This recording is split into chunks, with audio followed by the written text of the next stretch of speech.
If you like what you hear in this podcast and want to help us keep the lights on, then you could support us on Ko-fi for as little as a £1 one-off donation. The links are in the episode description. Thanks for your support.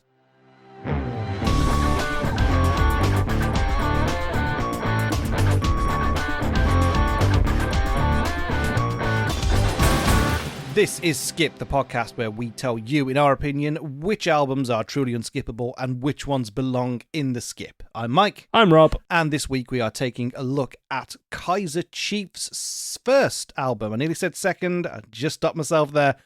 Employment. Their debut album, I nearly got confused with their follow-up, because I think that's got one of my favourite songs of theirs on it. But it's not on this one, so you don't get to hear about that. What a shame. Tell us about Employment. So this was actually suggested by my other half, Becky. Thank you very much for sending it in. She said this is one of the albums that she remembers from when she first started listening to music at a younger age. And I concur. It's an album that I've actually listened to a fair bit in the past, and I was very happy to see it come up in the listings. I'm very glad that it wasn't one of the first albums that I properly sat down and listened to, because then you'd have a choice between Linkin Park, great, Avril Lavigne, not. So it's a good thing we're not dealing with any of mine today. But hopefully, Becky, we can do your favourite album a bit of justice today. Now, this is not one I'm overly familiar with. I was never a Kaiser Chiefs person, and it's not to knock them. I think that they've got their, certainly in the British music space, their little niche that they've carved out. Some of the songs, especially that come from this album, have really held up. You still hear them in, I'd say, at least 2 or 3 BBC programmes per week. It just seems to always be some of the backing music. Yeah, I can see that. Yeah, if it's not on Flog It, then it's on. It's not Strictly, but you know, it's some kind of the one show, like in the background of like Dickinson's Real Deal. Yeah, it's always there. So, like, I imagine that the image of that music has kind of changed over time, because this was incredibly popular, at least in the UK, when it came out. Well, if we go into a bit of the history of the album, it was actually, as you say, it was the debut studio album by the English indie rock sensation, the Kaiser Chiefs, released in March back in 2005, so 20 years ago. Yep, we're not old. On Be Unique Records. It takes its inspiration from the Britpop and new wave movements, 1970s era punk rock, and the Beach Boys-esque West Coast music, which, if you have a listen, you can definitely see the influences. The album actually charted at number 3 in the UK album charts back in 2005, but charted at position 2 nearly a year later due to the band's success at the Brit Awards. Yes, they were very big there. It went on to become the 4th best-selling album in the United Kingdom that year. Okay. And a sense of theme with the majority of the albums that we've covered so far. I thought that the standard single release was 3 songs. Why have they got 5 single releases for this album? Why is everybody releasing a quarter or half of their album as singles? Make it make sense. Well, it's just because they're all hits, mate. It's because they're all big bangers and they're all going to do numbers. This was 20 years ago. This was before because the album release strategy now is just release 10 singles and then package that as an album. Yeah. That's very much not what they were doing. Was it 2005, did you say? 2005. 2005. Yeah. It's a very different strategy, so it's unusual to see this many singles coming from, I mean, especially what I would classify as a rock to indie record. Yeah, definitely. I mean, if I go through the song names of the singles, highly likely that if you're familiar with early 2000s music that you will know these. So there's Oh My God, I Predict a Riot, Every Day I Love You Less and Less, Modern Way, and You Can Have It All. A little bonus fact, which I found highly amusing, they actually released a DVD titled Enjoyment, featuring music, the music videos and live performances of the album. I thought that was great. I love that. So Employment and Enjoyment, like, what more could you want? Here's another fun fact for you. In terms of best-selling albums of the 2000s decade, it is the 23rd best-selling album in the UK and the first one in that list to not have reached number 1. Oh, wow. So I don't think they got a number 1 until their second album. I could be wrong. But this is it's well performing, but always the bridesmaid and never the bride. Yep, it's on average it's 4 out of 5 stars for the majority of reviews it was in. 78 out of 100 on Metacritic, so 3/4 of the way there. All Music 4 out of 5. The Guardian 4 out of 5. Q 3 out of 5. That one caught me off guard. Mojo 4 out of 5. So it's very, very run of the mill sort of release for the era. I mean, if you compare it to other albums from 2005, you've got Don't Believe the Truth from Oasis, Demon Days from Gorillaz, Late Registration by Kanye. You Can Have It So Much Better by Franz Ferdinand, a very similar band from that sort of era. Stars of CCTV by Hard-Fi, The Backroom by Editors. It's a very heavily indie sort of era. And then you get a few rock albums like In Your Honor by the Foo Fighters, X and Y by Coldplay, Mesmerized by System of a Down. Did not realise that was 20 years old. Yep. Oof. Yeah, there's a lot of really big releases in 2005, including Episode 1, Callback, A Fever You Can't Sweat Out by Panic at the Disco. It's all coming full circle. It's only taken us, 9 episodes? Something like that, yeah. Oh, man. The fact that this didn't sell as much as a Coldplay album is kind of depressing to me. It is, but you have to realise that this is a debut from a couple of lads from Yorkshire. True. Like, it wasn't heavily pushed by, like, a big record label like Polyphonic or anything like that. They were on Be Unique Records. It's not a well-known brand or label that you'd go, oh, yeah, I know loads of releases like Fueled by Ramen and those sorts of bands that were out same sort of time. Sure. It was just a very, let's see how it does sort of album. I get that. And it's very much in that it's an interesting thing that happened with the Kaiser Chiefs and Franz Ferdinand. They kind of got stuck in that little section of time where we didn't really quite know how to redefine British working class music. Certainly artists from the north of England were not exactly given the limelight. This was towards the tail end of the successes of some... it's not the tail end of the successes of artists like Britney Spears and stuff like that, but that was their competition in the charts. Established pop acts from the late 90s. And they are obviously completely sonically different. But in a more international market, they were unique, but they were not the recognised mould. No, they were a very British band, and it showed when you compare the performance in the UK to the rest of the world. You've got them going 7 platinum in the UK with over 2.1 million sales, compared to Ireland where they had 45,000 sales and Greece where they had 10,000. Also Australia, Belgium, Denmark, all between 20 and 30,000. And surprisingly, the Netherlands with 40,000. They must have really liked predicting riots. So it didn't have the same sort of worldwide recognition that we gave it love for in the UK. And as non-native English speakers, I could understand why, because they are very Yorkshire. Yeah, very Yorkshire. I have a saying, which unfortunately does apply to these lads, which is nothing good ever came out of Leeds. Hopefully, by the end of today, hopefully by the end of this episode, we can add some exceptions. I'll add one for free. Ralph Ineson, he just played Galactus. That's a good thing that came out of Leeds. So I'm already becoming a changed man. I just don't like Leeds one-way system. What the hell were they Yeah, that thinking? is quite confusing. Thankfully, I've only walked around it. Oh, you're so lucky. And then I went to a smokehouse and then caught the train out of there. So I was only there for 2-3 hours at most, so probably why I don't detest it as much as you do. I hate driving in Leeds so much. Because obviously I went to university in York, which wasn't too far. So it's a really good night out city. I'll give them that.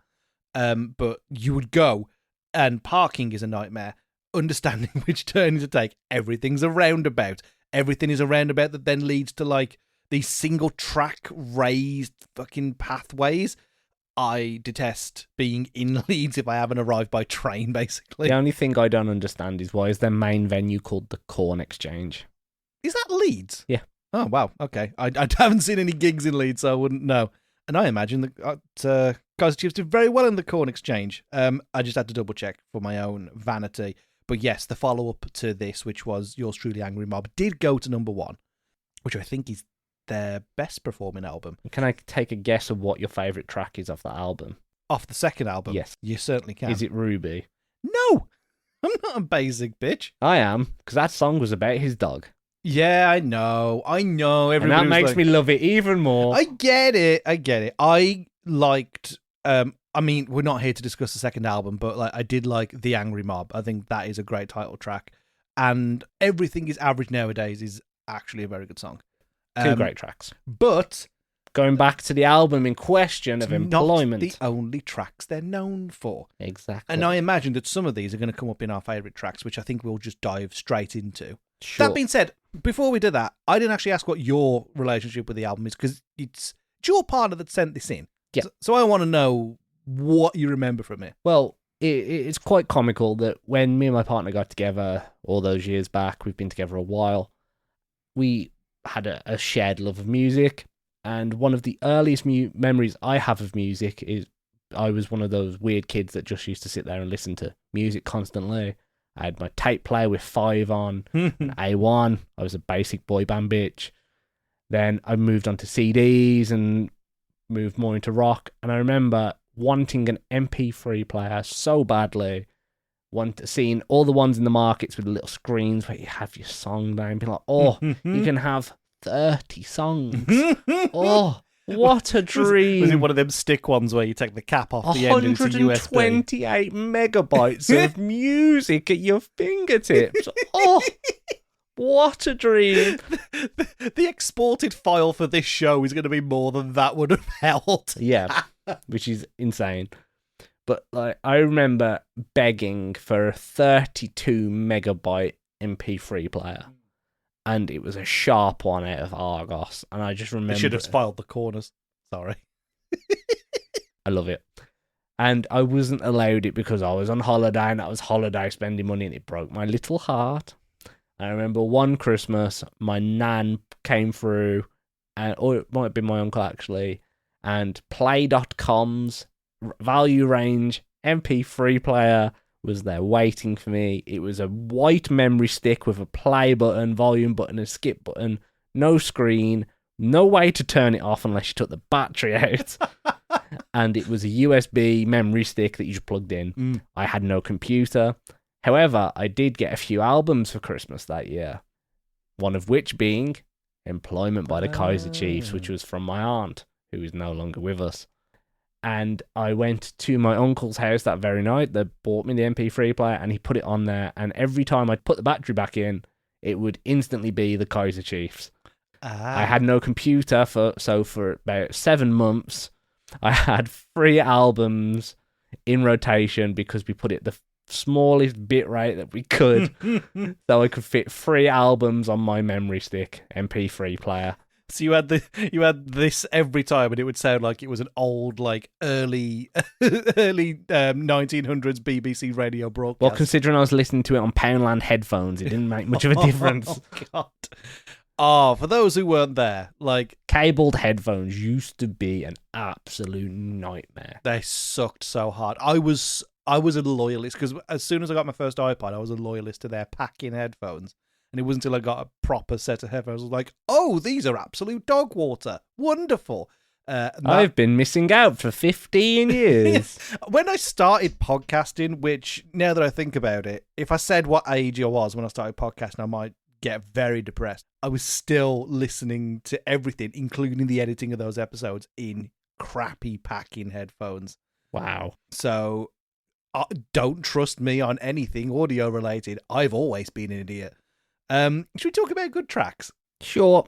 I have a love for this album. So, I think you should start off with your favourite tracks. Okie dokie, pig in a pokely.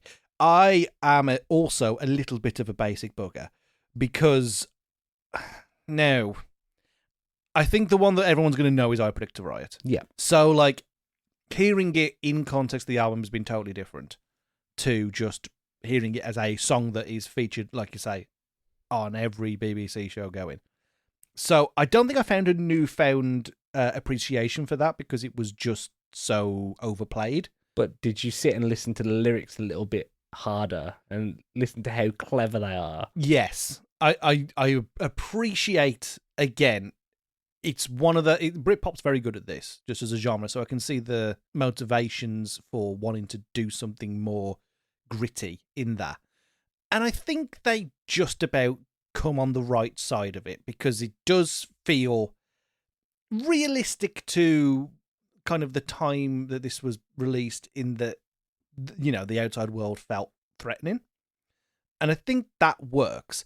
I think what I don't like about it is that it's not celebratory of a working class environment. It is very much, I'm the best and people are awful and out there and I don't want to come in contact with any of them. It's very nihilistic when you listen to it, like isolated from the hype and the overplay. And I don't think I really developed a further appreciation or a further love for it. But I can say that did happen for both Oh My God and Every Day I Love You Less and Less. Both of those were singles and were improved by hearing them in context of the greater record and then trying to remove them from their overplay, their cover versions and all that. So both of those I actually think are on the good list. Every Day I Love You Less and Less, even though there is a bit of a bloopity bleepy synthy thing in, you know I don't like those, it worked better here because at least it was a bass modulation of that.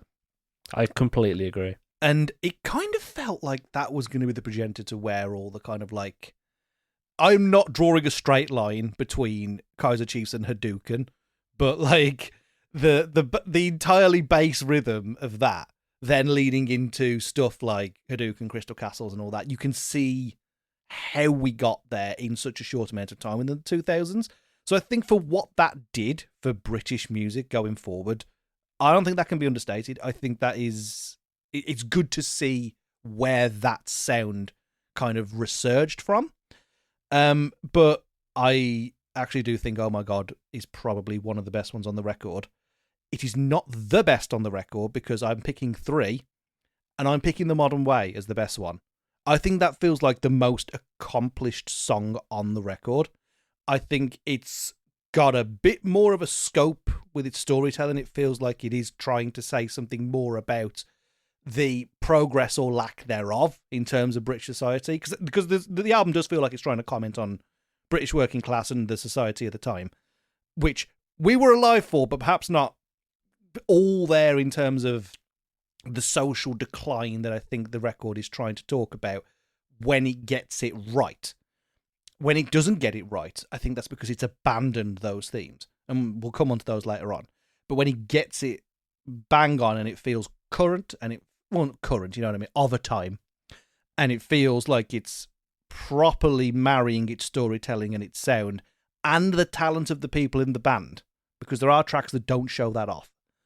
This is the main one that does that. I think Modern Way 100% the best thing on the record. I've got Modern Way in my top picks as well. So I have 4 tracks in my top. I have a top 4. Our show. I can do what I like. So completely agree with you on Every Day I Love You Less and Less and Modern Way. I've picked 2 that are really easy to sing along with, which is one of my criteria for if I love a song. I love a good sing along. I'm very much a kind of brainworm, kind of I'm going to sing this and get this into everybody's head and make sure that they know what song it is kind of guy. So I've added What Did I Ever Give You and Na Na Na Na Na because they're just so fun to sing along with. I get it. That one is it. At least Na Na Na Na is a fun track. But I'll just turn over to my notes for that one, and it's literally just fun track. But I couldn't tell you what the fuck it's about. Like it didn't have a message, but She's it was not just the kind of girl that I like. No, no, no, no, no. That was like properly. I could hear Bay City Rollers in that, and I'm like, I don't like the Bay City Rollers. And that's not the only time it comes up on the album, which was depressing to me. But at least it was fun. It was upbeat. There was a drive to it. I get it. It's fine. To come directly off the back of The Modern Way, though, which is a song, you know, about equal parts pessimism, optimism, false bluster, lack of confidence at the same time. There was so much more going on in that. And it was represented so sonically that when the album gets simpler, as it does, the more it goes on, the more I'm like, it kind of feels like they front-loaded the record with all their best stuff. Yeah, that I do agree that it does feel like the overall flow of the album isn't as optimized as it could be. And that they did really lead with their strongest tracks, and it did kind of filter out towards the end. What did you think of What Did I Ever Give You? Okay. I know that we have varying viewpoints on this song. Yeah. I really enjoy how mixed the message is from the tone of the song. I love the fact that the song is so happy sounding, but the lyrics are so dark and depressing. It's like, it just, I can't think of how to put it into words, but I just love the contrast. I love when there's really happy songs that have dark, depressing notes, or in the case of bands like Him, where they have really dark tracks, they've got really light messages. I get it. Yeah, that kind of like juxtaposition is fun. But with this, I mean, we haven't entered the bad bit yet, so consider this to be a preview for that.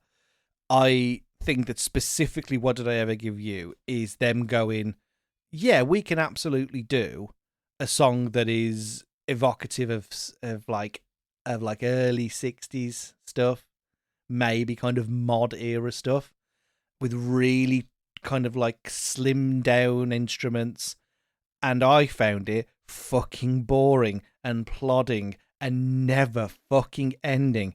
And I just like, I get it, like it's relatively retro poppy in its appearance, but it's just, it didn't have anywhere near the degree of content that I was looking for. It felt too stripped back. It's not the worst offender on the record, but it's certainly fucking one of them in my eyes. Fair enough. I can see that. We've got different views on it, of course, because we like different types of music. And I can understand it does at points feel like it's a little bit too long. They could have cut it off like about 20 seconds earlier and it would just still worked as a song. So yeah, completely agree. But I still have it as one of my favourite songs. And also, twatty little synth. And I know what you're doing. I know what style you're trying to evoke. Doesn't mean I have to like it. You and your synths. Oh, God help us if we ever do synth pop. Yeah, if somebody like asks us to do like 3H3. Oh God. There are certain or Cascada. Here's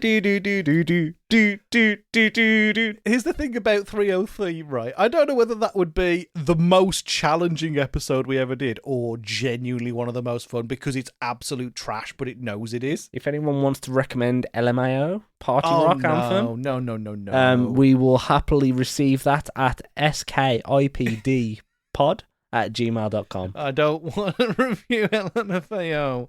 It's so very like, Upper Gangnam Style era. I'm just like, we don't want to fucking relive all that. No. It's not been old. It's not old enough yet to be retro. I think that's the problem with like early 2010 stuff. It's just super duper cringe. But you know. I mean, they did form in 2006. What, LMFAO? Yeah. What the fuck were they doing in 2006? That's when they started. When they were a folk duo or something. What were they doing at that time? No, that's when they started. That's weird, man. So they are they're almost in that classic era. No, they're not classic. They're weird. Almost hitting their 20-year anniversary. Stop it. I'm old. I'm decrepit. I'm basically a corpse. So let's filter into your other song that you disliked. Okay. So we're in the bad section. Yeah, might as well go to the bad section. Yeah. You've already ripped that plaster off Yeah. with your view on What Did I Ever Give You? Yeah, which I didn't like. I've got 3 for this, and that's like the middle one. Like, I don't like it, but it's not the worst offender. And then there's a song that feels like it shouldn't be in the bottom section, but has ended up there because I just find it a bit annoying. And that's Born to Be a Dancer. And I tell you why it's unfortunate they ended up there, because I like what they're doing with it. Because you get that kind of... I tell you what I liked. I liked the interpolation of the flamenco music in it. And that being used as a go-between. Because obviously you got the flamenco dance, which is supposed to be more passionate and sensual. Kind of a little bit like a rumba or something like that. But it's been used to tell the story about somebody who does not want to be with the person he's with. And that kind of juxtaposition, I really digged. I think I just didn't like the song. Like, it just, I appreciate all of the elements for it. I'm like, I enjoy, it was one of the lyrics is like, I boarded a National Express to come and touch your breast, or something like that. I just sit back and think of England. Yeah, lie back and think of England being used from a male perspective is very, like, I love the ideas they peppered in. And then the end song, I'm like, it's somewhere between boring and annoying, even though I appreciate exactly everything that they put into it. So that's really unfortunate. I don't want it to be on the bottom list. But it is. But it is. And then I think bottom, and I'm surprised that it beat out What Did I Ever Give You, because I really do hate that song. But I think Time Honored Tradition is, it knows it's shit, and they still put it on the album. Like, the lyrics are wank. It comes across more like a Blink-182 gag song. Like, there's more in common with Fuck a Dog than there is with, say, like, Song 2 by Blur, or something like that. I don't feel like this is a legitimate effort to create something meaningful. And I'm not saying that something has to be meaningful to be art. Like, we know that we can talk about the dispensability of art in art, but when this is on the same record as Modern Way, I'm like, why are we like, it's Time Honored Tradition to get enough nutrition. Like, come on, that is so lame. And maybe that's the point. Maybe it is meant to be looking at the formulaic existence of life and making a song that reflects that. Cool if that's what you did, but you made a boring short song that could have easily been cut from the record, and I don't know why you bothered including it. But that is the end of that. you. Yeah, just I didn't like that. I do have a defense for that.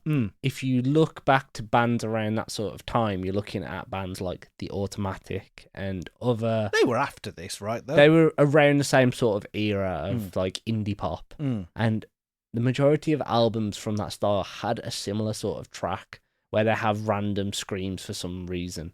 But there's not in this one. That the end of that song, he starts randomly wailing. Oh yeah, the oh bit, and then there's like I just thought that was a guitar. No, it's his voice.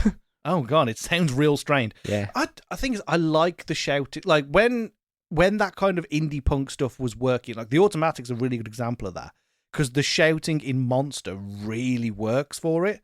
And like, yeah, Monster's not exactly a complicated song, but it stylistically works better because it's using it to kind of like add that intensity to the pre-choruses, so it really works. Whereas like here, yeah, it's just him wailing at the end. It just comes out of nowhere. Isn't there another song on this album that's got like really punky vocals out of nowhere for no reason? I think it might be Saturday Night, actually, because it's one of those songs that goes really hard in the verses, and then the chorus is just them doing the Beach Boys for some reason. I'm like, these two things, like, they don't go together, and I can't tell whether that's intentional or whether they genuinely thought it worked. And I'm like, I don't know. Unlike some of the other albums that we've covered, I don't think this was an experimental one. I think this was just literally a band putting together tracks that they thought worked. And listening back, yeah, there are some songs on there that are a bit like, oof, I wouldn't have released that. But it was their debut album. They were throwing stuff at the wall to see what stuck.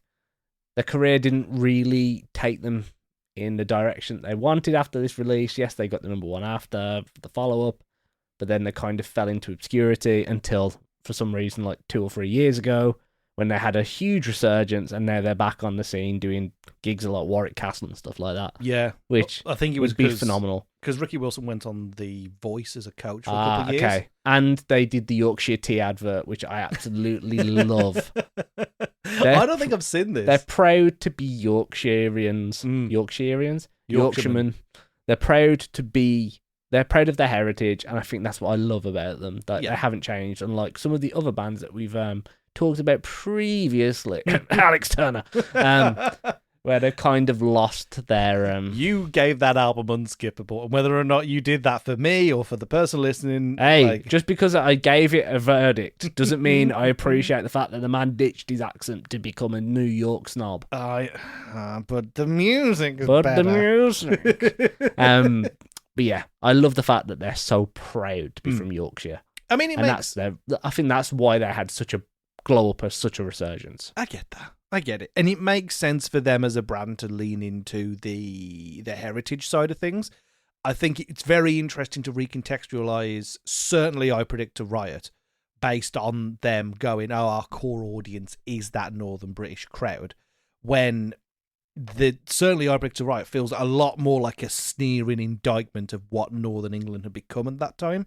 So for it to still be beloved, it feels like it shouldn't work. That feels like tough love, and not particularly in a way that I think would appeal to their core base anymore. But I think what they did in I Predict to Right was show off how talented they are as musicians and performers, and it kind of doesn't matter what the message was. Plus, I'm here for any song that uses the lyric, if it wasn't for chip fat, they'd be frozen. That's what I'm saying, though, right? It's a wonderfully written lyric, but you tell me that that's meant to be a positive reflection of where they're from. No, it shows like it's supposed to be about the nightlife, about the street life of Yorkshire up north. Like, it was a lot rougher up there than it was for down south. So I want to believe that this was kind of like just the chronicle of a night out in Newcastle, because good lord, that is a different place at night. Oh, gotcha. My God. Anyway, back onto topic. Have you covered all of your songs in the dislikes? I think so. There's very little else that I would want to say, really. I said this was before I'd listened to it a couple of times, but I think what I'd written down was oh my God, sounded better when Lily Allen did it, and I'm not sure I agree with myself anymore now. No, I completely disagree with that. She slowed the song down too much, and I'm not a fan of these artists taking really well-paced songs and slowing them down to fit their vocals. If you're going to do a cover, do the original justice. Make it your own without, for some reason, slowing it down. She managed to slow a Keane song down. How do you slow a Keane song down? Keane songs are perfectly paced. If anyone wants to send a Keane album in, I would appreciate it. But they paced them perfectly when they wrote them. So to take something like that and slow it down even further is just ludicrous to me. So I'll tell you who's one of the best bands for doing that, like taking a song and absolutely just changing the direction completely. Biffy Clyro. They did a cover of Go Your Own Way by Fleetwood Mac, which sounds nothing like it, but keeps all of the like relentless drive in that song. And I'm here for that. If you're going to do a cover, take it away, make it your own. Like Punk Rock Factory. I know a lot of people hate them, but they take songs that are really well known and present them in a very different way to how they've ever been done before. Isn't that the band that you recommended for the Goofy movie thing? No, that was a different one. That was a different one. We didn't do Track of the Week last week. Did we not? We didn't. We forgot to do it. Oh, that's a shame. We'll do two this week. We ran out of time. But yeah, we'll do one each. But anyway, getting back onto it, I have one song that you haven't mentioned. Okay. Which is in my dislike pile. And it's the only song in my dislike pile. Oh. So mine is Teammate. Yeah, I have no notes about that because I have no feeling in any one way or another. I truly am full Switzerland, full Belgium on that. I am completely neutral. So this is a track that feels like a filler song to me. It feels like they had like 3 minutes to fill towards the end of the album. It's very light, very airy, completely different feel to the rest of the album. And I've put reminiscent of lift music. It feels like you're going to be like going up to the 10th floor in a car park here in England. I would say it's not a track that I would still skip. Okay. But it is a little bit lackluster and just doesn't feel one of the stronger tracks that the album has provided. I get that. I think it's interesting because to me it kind of falls into this middling group in the middle with the track previous before it, Caroline, yes, and not just because that is the name of my wife and therefore I immediately appreciate it, but that was fine. You Can Have It All is perfectly fine, and it sounds like somebody's just trying to rip off the Small Faces. And then Every Day I Love You Less and Less, I like it a lot, but it is just kind of like a very there song compared to something like Modern Way. Still one of my favourites on the record, but it is just kind of there, you know what I mean? Even as a single, I think it is not their strongest. All of that to say, though, that... Is it time? It might be time. For the all-important verdict. It is the all-important question. The ever-present question, is it an unskippable album? Well, I get the feeling I know where you're going. Well, Mm. as this is an album very close to my heart, Yes.